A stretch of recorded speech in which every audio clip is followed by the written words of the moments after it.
You are welcome to the Impact Podcast with Taiwo Balogun. Today is another episode of live and conversational interview with one of the tech giants, in Nigeria and Africa as a whole. This woman is crushing the tech world, and she's breaking tradition into tech.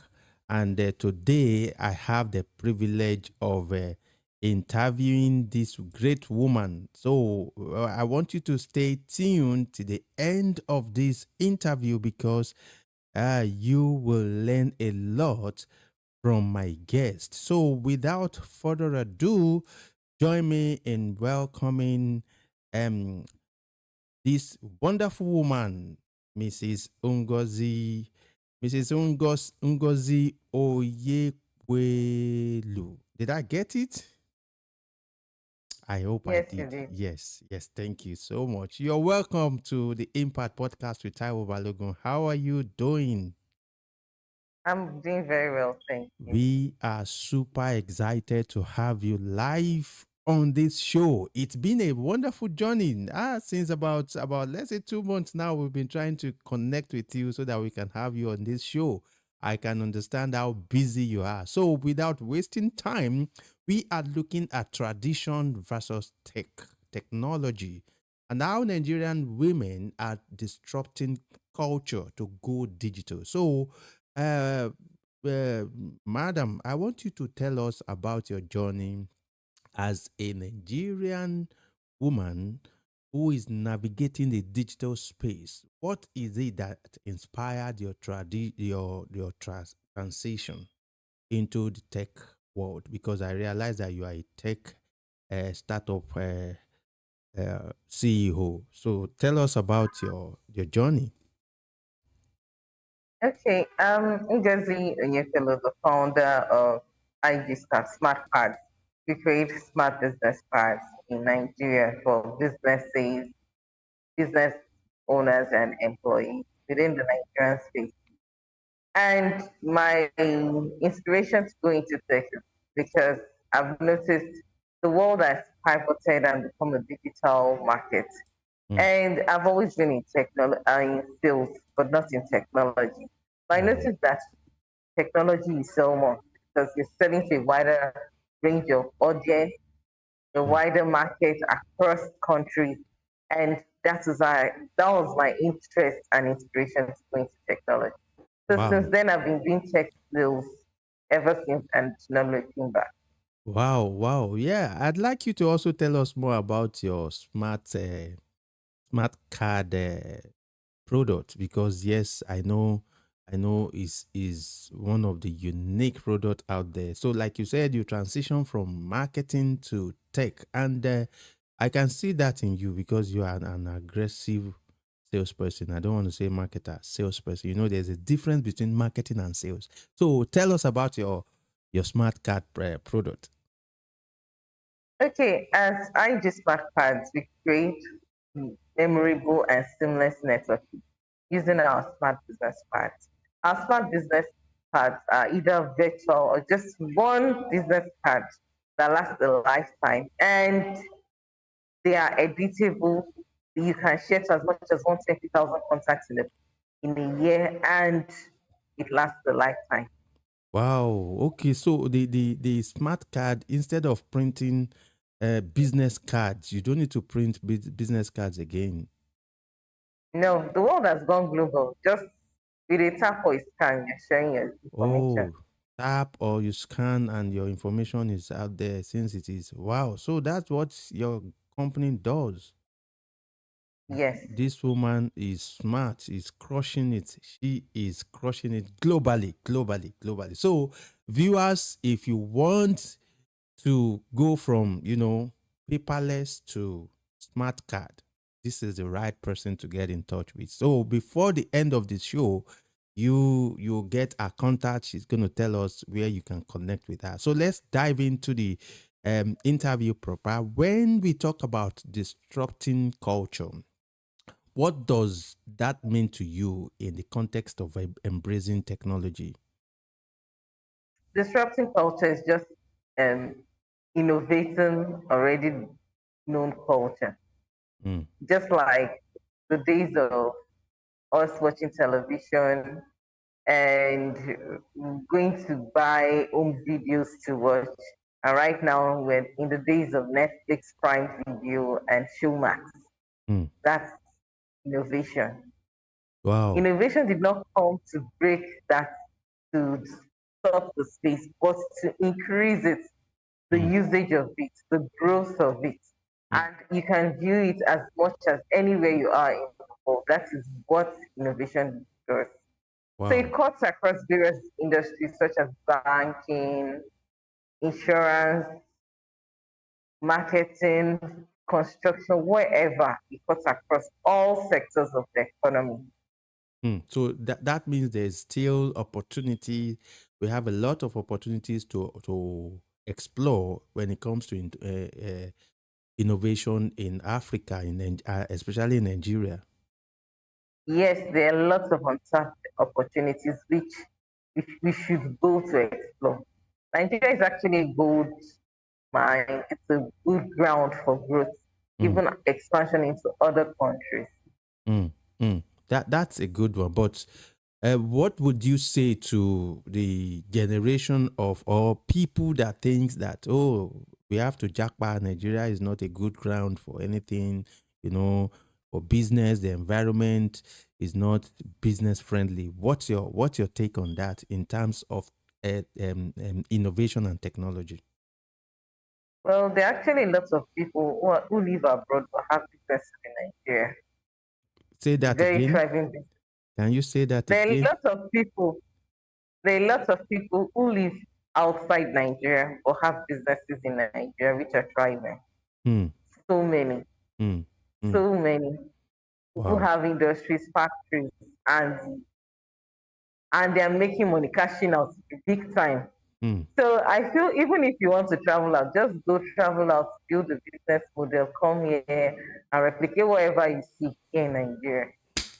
That's a key for someone. That is a good one for someone. Yes, look at business models and bring it back to the country, to Nigeria or to Africa. And there are a lot of innovations out there. Like for instance, where we are right now, we technology I believe is still at the early stage in Nigeria and Africa at large.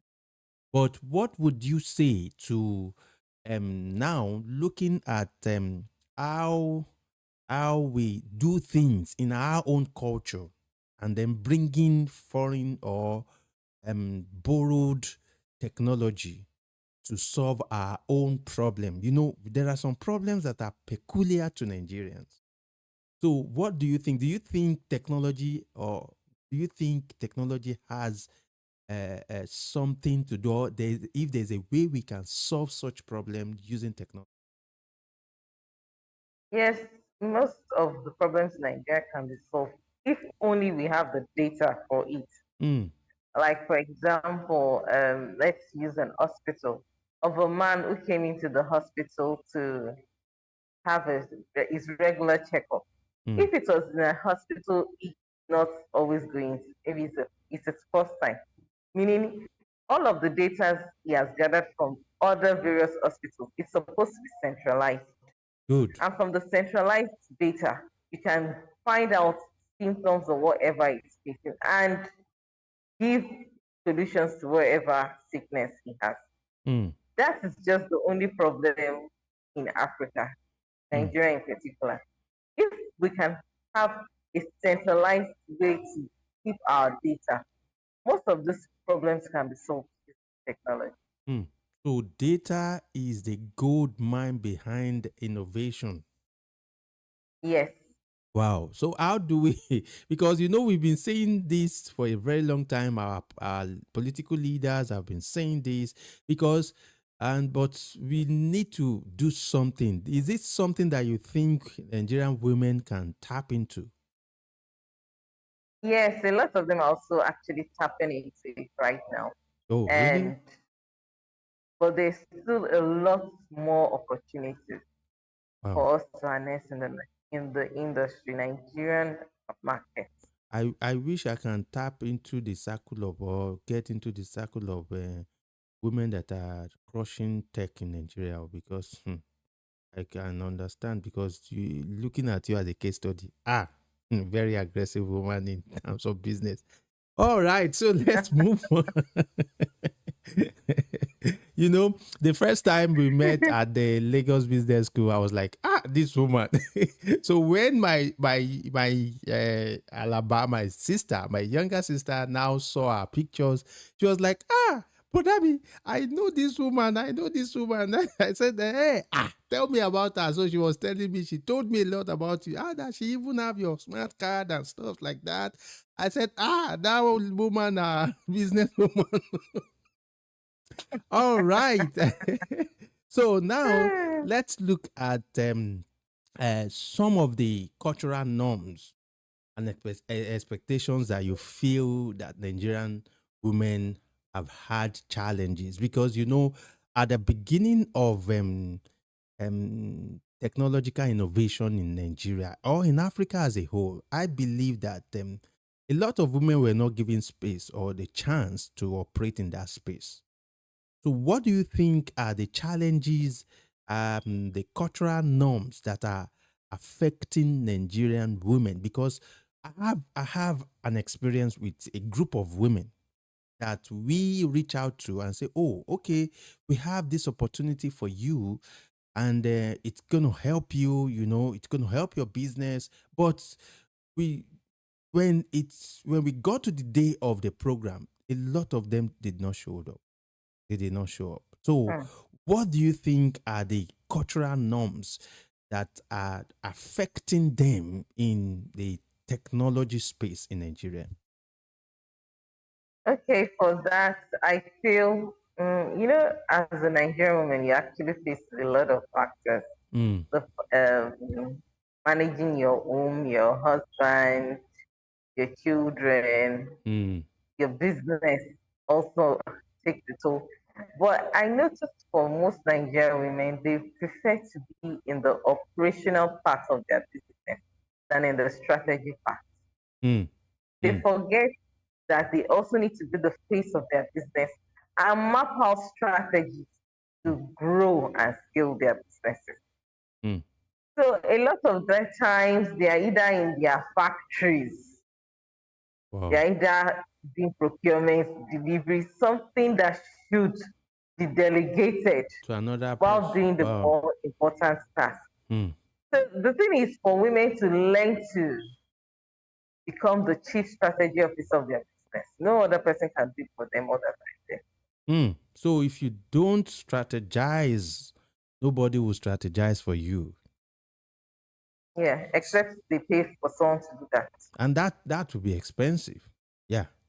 Yeah. That can be expensive because I'm a consultant, a business development consultant, and I know what it takes to do that. But then let's look at another cultural norms that we have. It's just like just like in politics in Nigeria, that a lot of politicians don't think that women are more resourceful when it comes to politics. I think we also have, we now, you understand, men, a lot of men have, and some women too have that mindset that they are not relevant in this tech space. What's your advice for such people? Well, my advice to such people is everyone is relevant in technology space. Hmm. A lot of times when we talk of tech, they think of tech as, oh, I must learn to code, I must learn to write out Programming and different stuff. designs. I need to think design. No, Hmm. no, not just that. It's just to make sure your business is leveraging on technology to grow. Hmm. Hmm. And you can outsource people to do that for you. You don't need to do it all yourself. Wow. And You when we just talk about, need okay, continue. you just need a good team to help you make it possible. Hmm. Hmm. A good team, and that's another point, another very important point that you just mentioned, because When we talk about team building, I think women are good in managing team than men. I think so. That's my own opinion anyway. But when we talk about building team, how should we go about it in terms of okay, yes, I have this idea. I want to go into this Well, business. building a team is goes this way. If first of all, if you have the ability, recruit quality staff, and also if you can't, you learn to train your staff to your capacity, to what you want, to suit your taste and needs, Mm, to suit your market. mm, That's just what you need to do. And let them take the lead, delegate to them, let them report to you mm, to be a daily basis, weekly, monthly. Make sure, just give them the hand holding and make sure they're strong at it. mm. Wow, that's good. Then now, how do you? I want you to tell us your experience now. This is personal. Because there was a time I asked you this question that what inspired you, what motivated you that you are just the way you are passionate about what you do, and at times I look at it, I say, how come? Because when I look at some women that you have to drag them, motivate them, but you is like you have this, you motivate yourself. So do you have mentors that look up to, that you learn from, that you can talk to us about? Yes, I do have mentors. First of all, from my background, I was actually born into a family of business people. Wow. So it's inborn, and I've had mentors. I've done various courses and certifications to Mm. get me to where I am. Various courses and certifications. Wow. Wow. And I think that's another thing that is missing in some women, and that is one of the things that is stopping them from getting into the tech world. Because I can understand, like you said, some people think that you have to learn coding, you have to learn. In fact, I have some people that they will tell you, not even men that studied computer science. When you tell them, look into this, they will say, no, I don't want to do that. I don't want anything programming. I don't want to go there. And like you told us, that it is just leveraging technology to build a business, leveraging technology to build it. So now let's look at, in the context of women now, how do you see the integration of technology affecting the future of traditional businesses that are being that is or that are being run by women in Nigeria? How do you think integrating technology will affect the future of traditional business or traditional women-owned businesses? Okay, for technology, it's going a long way because number one, it proves if you're reliable, trustworthy, if Mm, you've been in the space for a long time. So this is the time where businesses now, I've noticed a lot of transition of businesses into the technology space where mm, they can have online stores, websites, or even social media handles. Why? Because they believe down that their customers can come from anywhere, mm, not just only within their vicinity, but from any part of the world. And but it's the adoption is not so much here in Nigeria. I guess just for within Nigeria, it's very prevalent here in Lagos and some parts of outside Lagos. mm, But we still need a long way to. We mm, still need to teach them how to digitize their business, mm, how to keep put them on the internet, on the social media and those how they should build websites, the advantages of it. mm. And well, it's a long way, but we're willing to do so. It's a long way. Yes, it's a long way because a lot of women don't have that. Like you said, you have a lot of things that is competing with your time. You have to take care of your family. You have to take care of yourself. You have to run your business. You have to do a lot of things, and you know, putting all those things together might take a lot of work. In fact, it's a lot of work. And like you said, that team building is very, very important. Team building is very, very important. So can you share a success story of at least a Nigerian woman who has used technology to transform her life and business in a significant way? Okay. The first person that comes to my mind is Odwayo Iwini, the Chief Operations Officer of PGVest. When she Okay, started Piggy PGVest, Vest. yes, Okay, when she okay. started PGVest a while back, she built, she has already built the community, an online community where she was training them about savings, the benefits of savings, Hmm. compound savings, and the rest. And with it, she was able to scale Piggyvest Hmm. because a lot of people who followed her subscribed to Piggyvest. Wow. And Piggyvest has grown, expanded even across Nigeria and outside Nigeria right now. Wow, So she really? used her online community to do this. Hmm. Hmm. Wow. So I don't know that Piggy Vest is that accepted across Nigeria anyway. But I've been following there for some time anyway. So it's something that we need to learn from such people. And I believe there are a lot of women that are doing great stuffs in the tech space in Nigeria. It's just that Yes, so many. some women don't want people to know what they are doing, but not like you because you are, they carry lasso.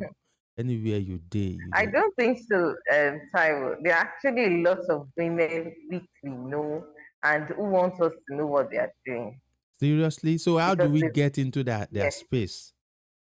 Like me, if you yes,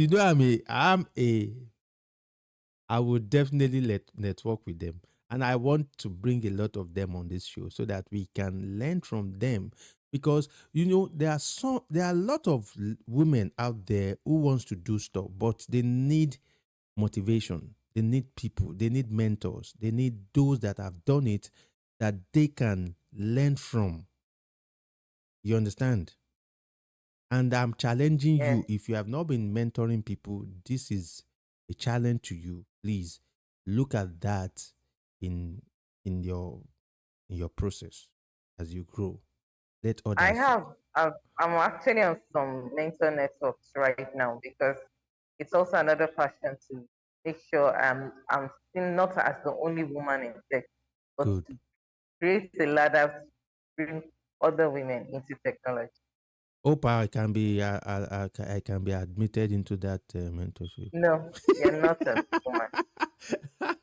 Okay, don't worry. Next time when I'm coming back to this world, I'll tell God to make me.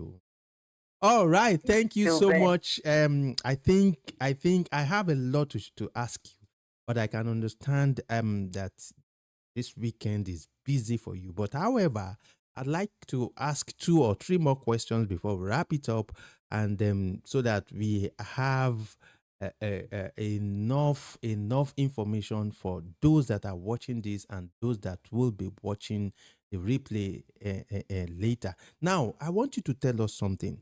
How can digital literacy and access to technology be improved for more Nigerian women, especially in rural areas where there is no access to the infrastructural needs?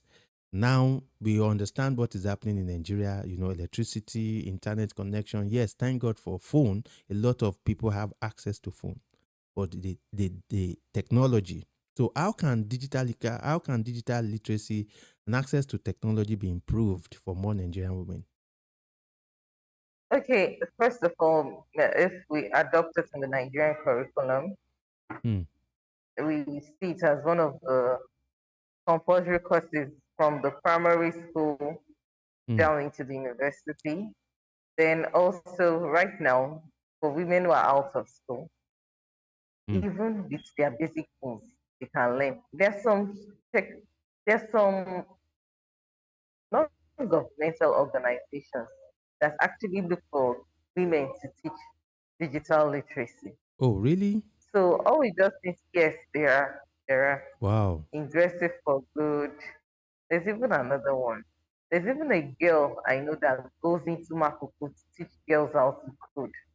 Oh, There are really? so many. Wow. Wow. Yes.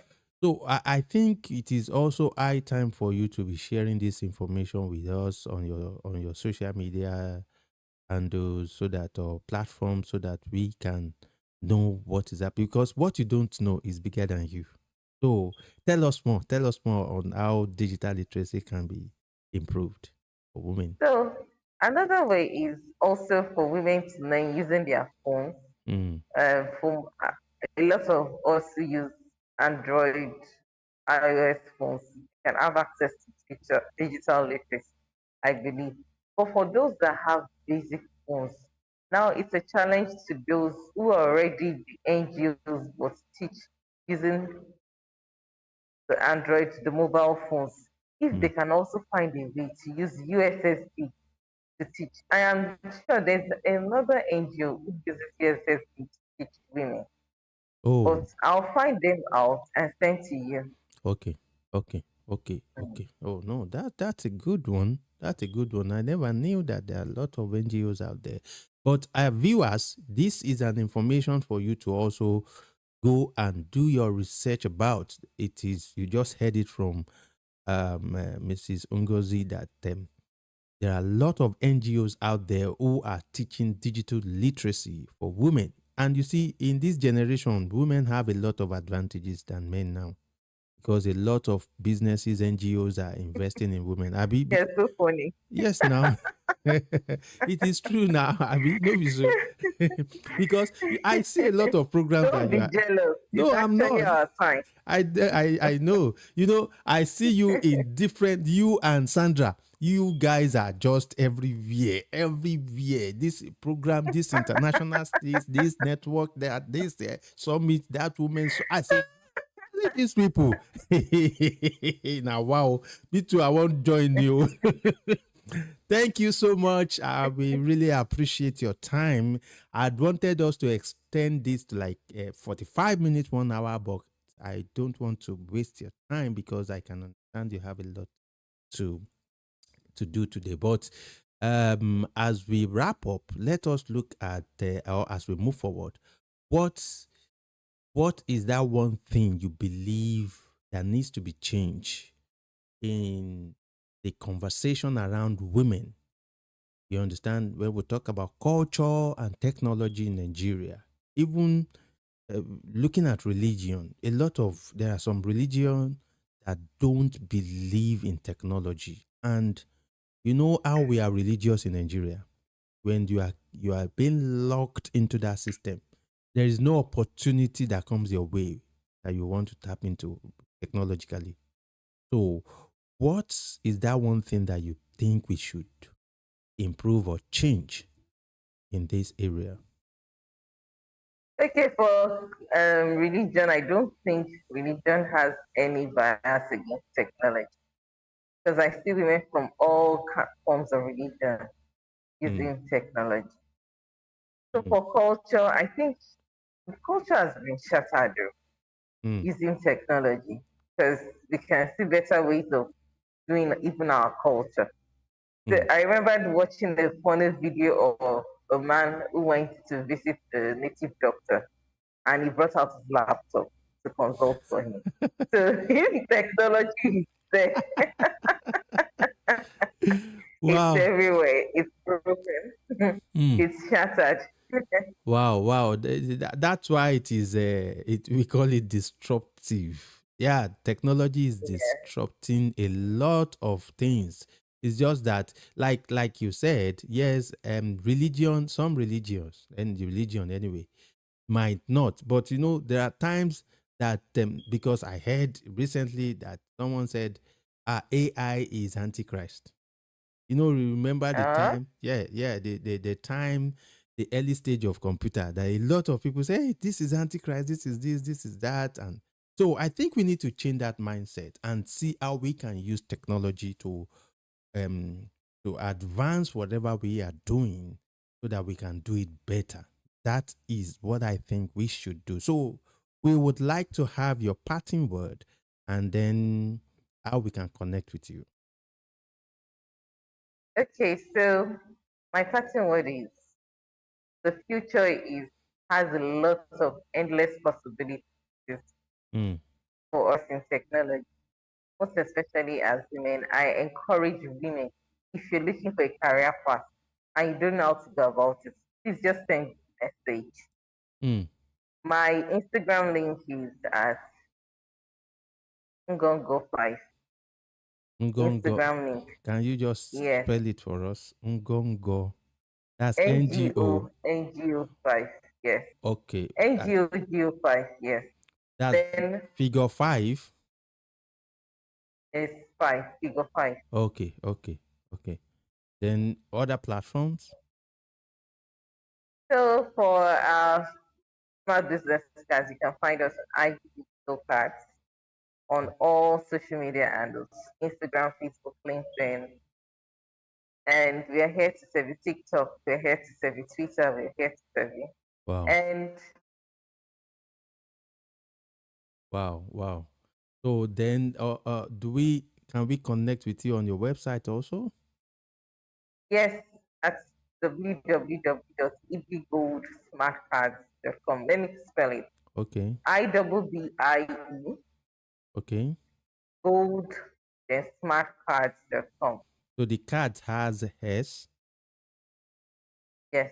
Oh, good, good, good. So viewers, please network with this woman. She is loaded. She is connected.